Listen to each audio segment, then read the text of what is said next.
We're going to focus on forms 1099 MISC, miscellaneous, and 1099 NEC. Those are the two most common forms a small business will need to issue. The 1099 MISC has several different boxes for different types of income, and some of the most common that would go on this form are on this slide. The royalties reporting threshold is $10, but the other boxes have a $600 threshold. The payments reported on 1099 MISC are for items that are generally not subject to self-employment tax.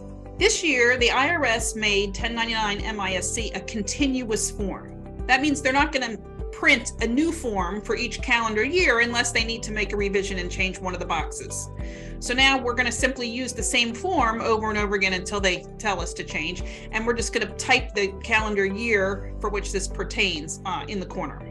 Now, 1099 NEC is used to report non-employee compensation paid to someone who performs services for your company and who is not an employee.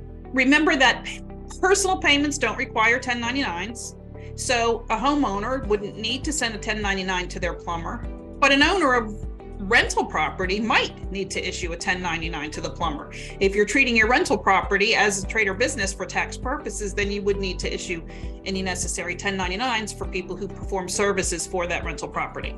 The Form 1099 NEC is also a continuous form that can be used for any year until the form is revised by the IRS. Now, notice that there are fewer boxes on this form than the 1099 MISC. So essentially we have the spot to put the amount that we paid them in box 1, and there's a spot to put if there's any federal withholding, and then there are state boxes. So very few things go on this form.